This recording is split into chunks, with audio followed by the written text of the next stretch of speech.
Hello students, हमारा next topic है electromagnetic force. जैसा कि इसके नाम से ही पता चल रहा है, electromagnetic, electro plus magnetic. Electromagnetic मतलब इलेक्ट्रो प्लस मैग्नेटिक, मतलब ये इलेक्ट्रोस्टैटिक फोर्स और मैग्नेटिक फोर्स का कॉम्बिनेशन होता है। Electromagnetic force is the combination of electrostatic force and magnetic force. जो भी जब पढ़ाया जाता है तो आप वीडियो जब स्टार्ट करिए तो कॉपी पेन के साथ, जिससे कि आप उसकी नोट्स प्रॉपर अच्छे से बनाते चलिए।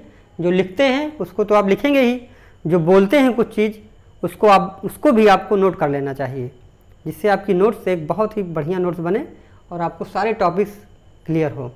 ठीक है, तो इलेक्ट्रोमैग्नेटिक का मतलब हुआ इलेक्ट्रोस्टैटिक प्लस मैग्नेटिक फोर्स का ये कॉम्बिनेशन है। तो इलेक्ट्रोस्टैटिक फोर्स कब लगता है? जब चार्ज रेस्ट में हो। कहने मतलब चार्ज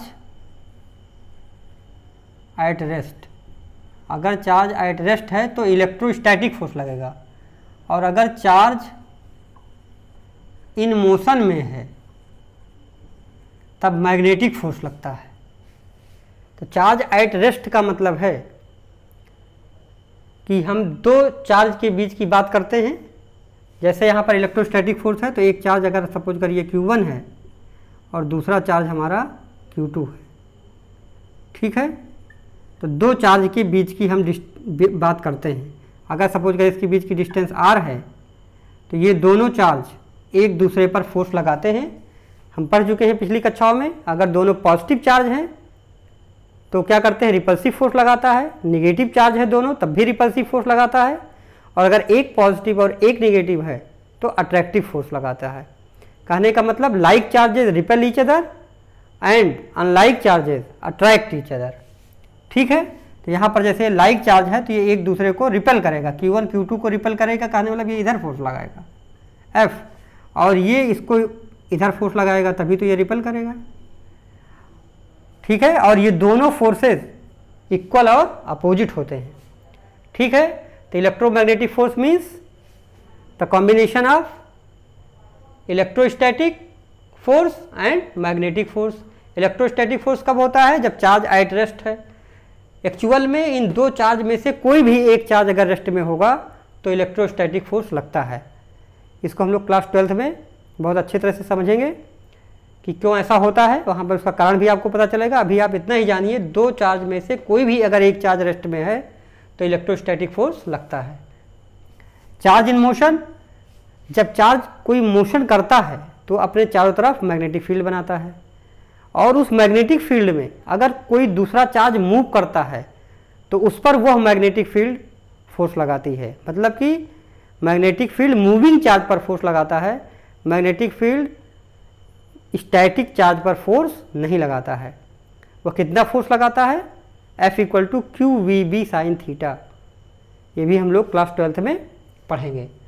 ठीक है, तो हम लोग इलेक्ट्रोमैग्नेटिक फोर्स का एक आउटलुक समझ चुके हैं। यहाँ पर मेनली हमें इलेक्ट्रोस्टैटिक फोर्स पढ़ना है। तो इलेक्ट्रोस्टैटिक फोर्स की हम यहाँ पर डेफिनेशन लिखेंगे, वो भी कूलम्स ने इसको बताया था, तो यहाँ हम नोट कर दे रहे हैं। कूलम्स लॉ भी इसको बोलते हैं, तो यहाँ पर हम कूलम्स लॉ लिख देते हैं। तो ये कूलम्स लॉ के आधार पर ही इलेक्ट्रोस्टैटिक फोर्स की डेफिनेशन बताई जाती है। ठीक है, यहाँ चलिए लिख देते हैं इलेक्ट्रोस्टैटिक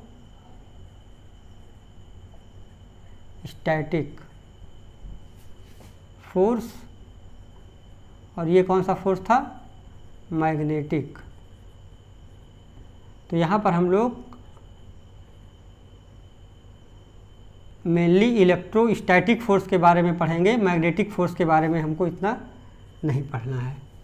ठीक है, तो इलेक्ट्रोस्टैटिक फोर्स को किसने बताया था? कूलम्स ने बताया था। तो इसकी डेफिनेशन आप नोट करेंगे कॉपी में अपने आप से, हम स्टेटमेंट बोल रहे हैं। ठीक है, the electrostatic force between 2 point charges is directly proportional to the product of their magnitudes and inversely proportional to the square of the distance between them, and this force acts along the line joining the center of the two charges. ठीक है, once again, the electrostatic force between two point charges is directly proportional to the product of their magnitudes and inversely proportional to the square of the distance between them, and this force acts along the line joining the center of the two charges. ठीक है, इसको हम mathematical form में लिखते हैं. Suppose करिए हमारे पास ये दो चार्ज है Q1 और Q2, इसके बीच की डिस्टेंस r है. तो ये जो फोर्स है, अकॉर्डिंग टू स्टेटमेंट क्या कहा, force is directly proportional to the product of their magnitude. तो यहाँ पर Q1 एक चार्ज है और दूसरा Q2 चार्ज है, तो F is proportional to Q1 Q2. चलिए इसको इक्वेशन 1 बना देते हैं. प्रोपोर्शनल का क्या मतलब होता है कि अगर Q1 Q2 की वैल्यू बढ़ेगी, मतलब Q1 या Q2 की वैल्यू अगर ज़्यादा होगी तो फोर्स ज़्यादा होगा. अगर ये Q1 और Q2 बड़े बड़े चार्जेस होंगे तो फोर्स ज़्यादा होगा. ठीक है, यहाँ पर कूलम्स ने यह भी कहा था ये पॉइंट चार्ज के बीच में लगता है फोर्स. पॉइंट चार्ज का मतलब मीन्स क्या है, the extension of the charge should be much smaller than the separation of the charge. जो इस चार्ज का जो एक्सटेंशन है, जो साइज है, वो साइज दोनों चार्ज के बीच की डिस्टेंस से बहुत कम होनी चाहिए, तब इसको हम लोग पॉइंट चार्ज मान सकते हैं. ठीक है, तो क्या हुआ, ये the force between two point charges, वो फोर्स अट्रैक्टिव भी हो सकता है, रिपल्सिव भी हो सकता है. अगर सिमिलर नेचर का चार्ज है, लाइक चार्ज है, तो रिपल्सिव फोर्स होगा. अनलाइक चार्जेस है तो अट्रैक्टिव फोर्स होगा. तो F is proportional to Q1 Q2, उनके प्रोडक्ट के डायरेक्टली प्रोपोर्शनल होगा. और दूसरा क्या कहा था, F is proportional to 1/r². क्या कह सकते हैं, force is inversely proportional to the square of the distance between two charges. और ये डिस्टेंस क्या होगी, सेंटर टू सेंटर. सेंटर से सेंटर के बीच की डिस्टेंस r है, यहाँ से सेंटर के बीच की डिस्टेंस को हम लोग r मानेंगे.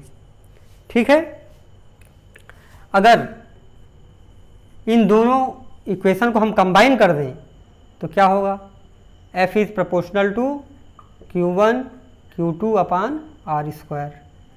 ठीक है, और इस अगर हम प्रोपोर्शनल साइन को यहाँ से हटा करके कांस्टेंट लगा दें तो F हो जाएगा K Q1 Q2/r².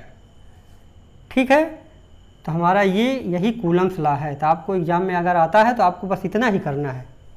ठीक है, लेकिन हम इसको आपको थोड़ा सा और समझाते हैं. यहाँ पर K क्या है, where K is the electrostatic force constant. Electrostatic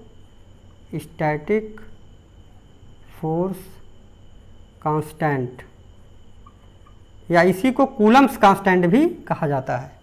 ठीक है, इसी को कूलम्स कांस्टेंट भी कहते हैं, आप नोट कर सकते हैं. चलिए तो नोट कर लीजिए, फिर आगे बताते हैं.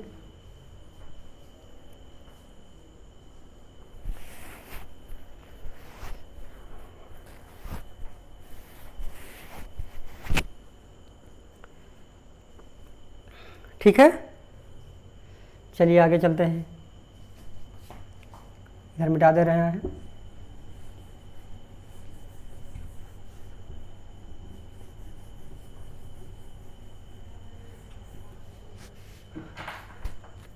देखिए यहाँ पर K क्या है, इलेक्ट्रोस्टैटिक फोर्स कांस्टेंट. एंड इस यहाँ पर जो K है ये दो चीज़ों पर डिपेंड करती है. अभी हमने चार्ज लिया था एक Q1 और एक Q2.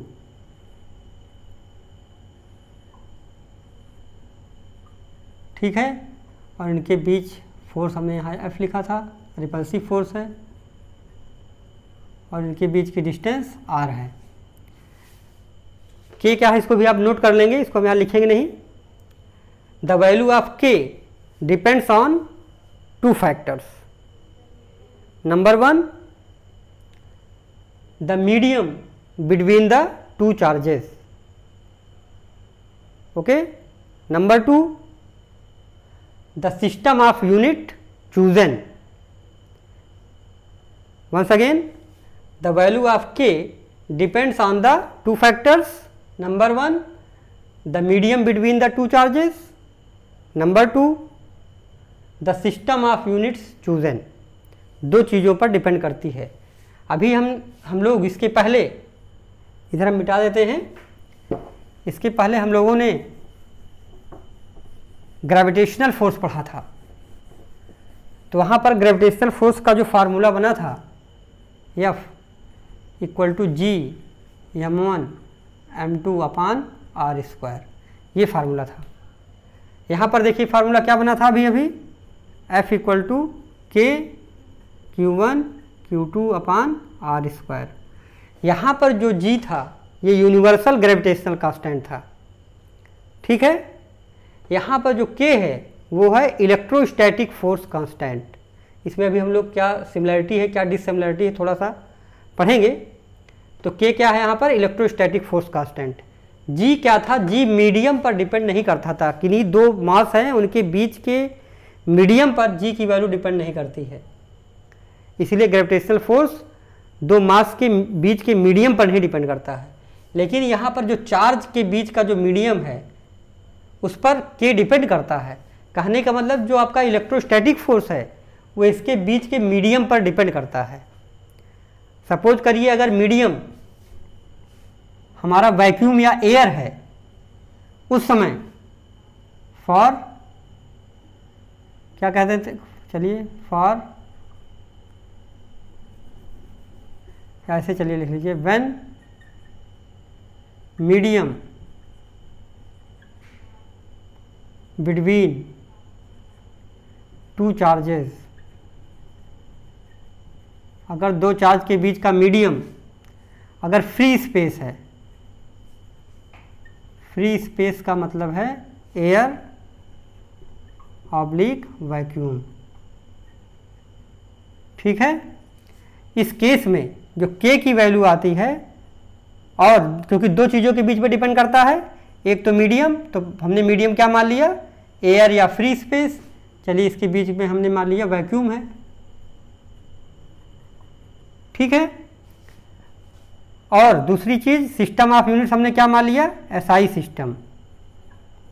और SI सिस्टम के लिए जो K की वैल्यू आती है वो होती है 9 × 10⁹। यहाँ पर इसकी यूनिट भी आप निकाल सकते हैं K की। K क्या होगा? यहाँ से अगर K की आप वैल्यू निकालिए तो क्या आएगा? F r² Q1/Q2। F की यूनिट क्या होती है? न्यूटन। R डिस्टेंस है, मीटर का स्क्वायर। चार्ज है, चार्ज की यूनिट कूलम, तो न्यूटन मीटर स्क्वायर पर कूलम स्क्वायर। तो न्यूटन मीटर स्क्वायर पर कूलम स्क्वायर, ये K की वैल्यू आती है फॉर मीडियम अगर एयर या वैक्यूम है। और सिस्टम ऑफ यूनिट हमने क्या लिया है? SI सिस्टम, उसके लिए K की वैल्यू ये आती है, ठीक है। इस K को चलिए थोड़ा सा और आपको बता देते हैं। इस K की वैल्यू होती है 1/4πε0, ठीक है। 1/4πε0 भी इसी को कहते हैं। 1/4πε0 की ही वैल्यू ये 9 × 10⁹ होती है। एप्सिलॉन नॉट यहाँ क्या है? परमिटिविटी ऑफ फ्री स्पेस या absolute electrical permittivity of free space. Permittivity क्या है? Permittivity is the property of medium which determines the electric force between two point charges. Permittivity क्या है? दो चार्ज के बीच जो मीडियम है उसकी प्रॉपर्टी है जो कि उन दो चार्ज के बीच में जो फोर्स लग रहा है उसको अफेक्ट करता है। वैक्यूम अगर है तो सबसे ज़्यादा फोर्स लगता है दो चार्ज के बीच में। अगर इसके अलावा कोई दूसरा मीडियम है तो हमेशा फोर्स रिड्यूस हो जाता है दो चार्ज के बीच में। इसको हम लोग प्रूव भी कर सकते हैं। चलिए हम आपको प्रूफ करके इसको दिखा भी देते हैं, ठीक है। तो यहाँ पर K की वैल्यू क्या आई? 1/4πε0, ठीक। इसको मिटा दें, ओके। तो for medium free space and for system of unit SI हमारा जो कूलम फोर्स बनता है इलेक्ट्रोस्टैटिक फोर्स वो होता है 1/4 4 pi epsilon not Q1 Q2 upon R square. ठीक है, के की जगह पर हमने यहाँ पर 1/4 पाई एप्सिलॉन नॉट पुट कर दिया, के Q1 Q2 अपान R स्क्वायर था। ठीक है, देखिए अब ये तो हमारा पहला हो गया केस, जब क्या है मीडियम हमारा वैक्यूम है, तो इसको हम लोग या वी भी लिख सकते हैं, यहाँ वी या एयर। ठीक है, तो कंपेयर करने में आसान हो जाएगा। चलिए अब सेकंड केस हम लेते हैं, अगर दो चार्ज हमारे वही हैं, उनका मैग्नीट्यूड हम चेंज नहीं कर रहे हैं। ठीक है, उनका मैग्नीट्यूड चेंज नहीं कर रहे हैं, Q1 है और यही Q2 चार्ज है। उनके बीच की डिस्टेंस को भी हमने चेंज नहीं किया, वही डिस्टेंस रखा, लेकिन बीच में कोई मीडियम हमने डाल दिया। यहाँ पर अगर कोई मीडियम है, मीडियम का मतलब यहाँ पर मेटल भी हो सकता है, नॉन मेटल भी हो सकता है, मतलब ठीक है, जैसे वाटर भी हो सकता है, कोई मेटल भी हो सकता है।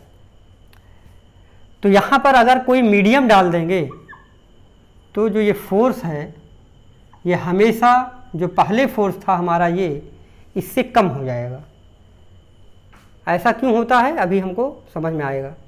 चलिए, तो अगर मीडियम के कारण अगर हम फोर्स का फार्मूला लिखेंगे तो हमारा बनेगा सेम ऐसे ही बनेगा, 1/4 पाई एप्सिलॉन नॉट की जगह क्या लिखना पड़ेगा, एप्सिलॉन Q1 Q2 अपान R स्क्वायर, ये फार्मूला बनेगा।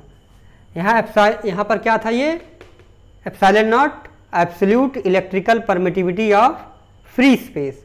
ये एप्सिलॉन क्या है, absolute electrical permittivity of medium. ठीक है, ये परमिटिविटी ऑफ फ्री स्पेस है और ये क्या है, परमिटिविटी ऑफ मीडियम। चलिए हम लिख देते हैं, एप्सिलॉन नॉट क्या था यहाँ पर, वहाँ पर लिखा नहीं था हमने, एप्सिलॉन नॉट, इसको ऐसे लिखा जाता है EPSILON, एप्सिलॉन नॉट। ठीक है, इसको बोलते हैं permittivity, PERMI, permittivity of free space.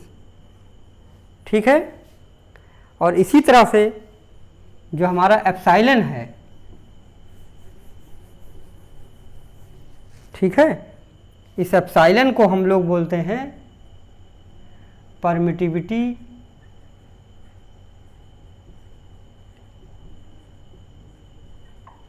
Of the medium.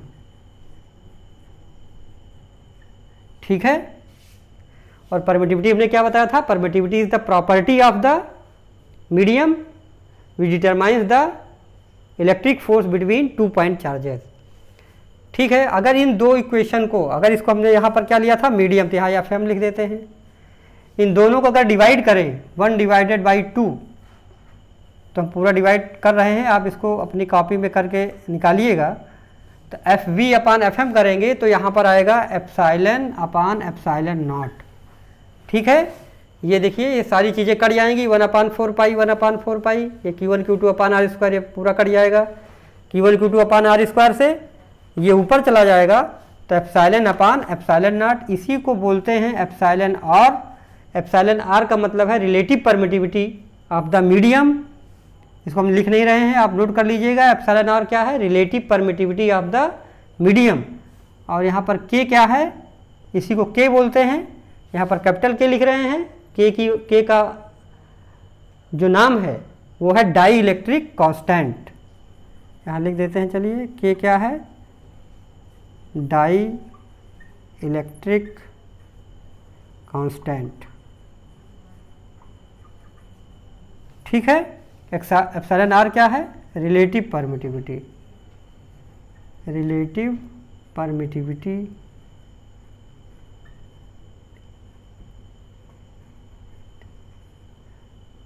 Of medium.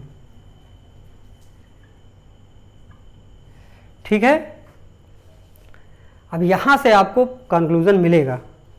ठीक, इसको नोट कर लीजिए।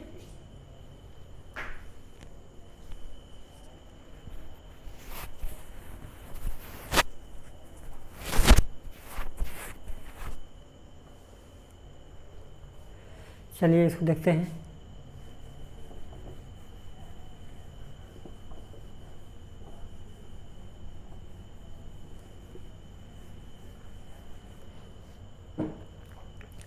अब यहाँ से देखिए, अगर हम इस इक्वेशन को लें यहाँ पर, चलिए पहले के को निकाल लेते हैं। के यहाँ पर आएगा एप्सिलॉन अपान एप्सिलॉन नॉट, मतलब कि के क्या है, dielectric constant, the ratio of permittivity of medium to the permittivity of free space. और परमिटिविटी ऑफ फ्री स्पेस की वैल्यू सबसे कम होती है। एक्चुअल में इसकी वैल्यू 8.85 इंटू 10⁻12 होती है, इतना आपको जानने की ज़रूरत नहीं है। एप्सिलॉन नॉट की वैल्यू बहुत कम होती है, सबसे कम होती है। तो यहाँ से इसका मतलब हुआ, अगर हम के की वैल्यू फॉर वैक्यूम निकालें, फॉर वैक्यूम के की वैल्यू क्या आएगी, फॉर वैक्यूम के की वैल्यू, अगर परमिटिविटी हम मीडियम अगर यहाँ पर वैक्यूम है तो हमारा परमिटिविटी क्या होगा, एप्सिलॉन नॉट, और एप्सिलॉन नॉट नीचे ऑलरेडी है तो 1। कहने का मतलब जो डाई इलेक्ट्रिक कांस्टेंट है उसकी वैल्यू 1 होती है अगर हमारा मीडियम क्या है, वैक्यूम है, ठीक है। और अगर वैक्यूम के अलावा कोई मीडियम है तो एप्सिलॉन हमेशा फॉर एनी अदर मीडियम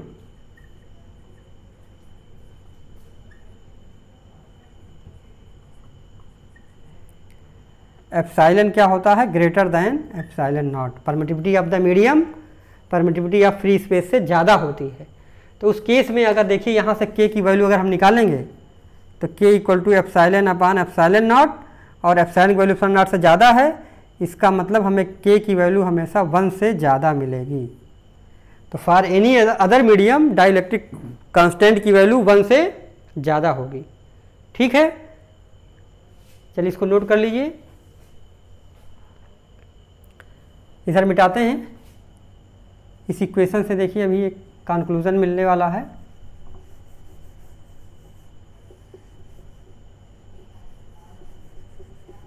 देखिए यहाँ से अगर आप एफ एम की वैल्यू निकालिए, चलिए यहाँ पर रखते हैं F V upon F M, यहाँ पर क्या आया हुआ है के।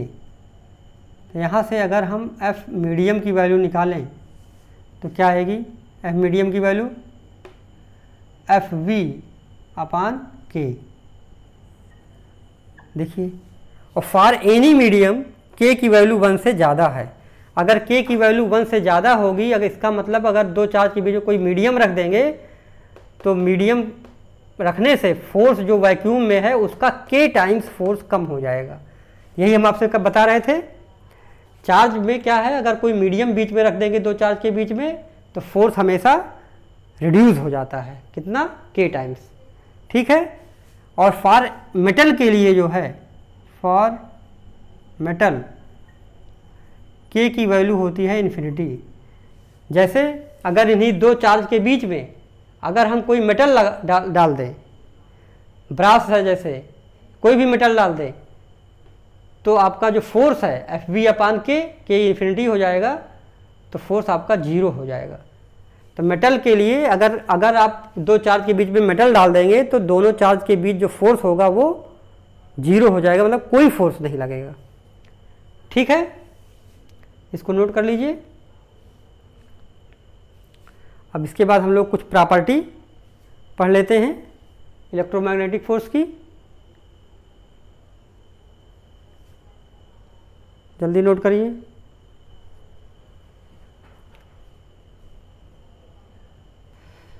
चलिए हम लोग कुछ इलेक्ट्रोमैग्नेटिक फोर्स की प्रॉपर्टी भी जान लेते हैं। आप अपने आप से सोचिए, हमने बहुत सारी प्रॉपर्टी आपको बता भी दिया है।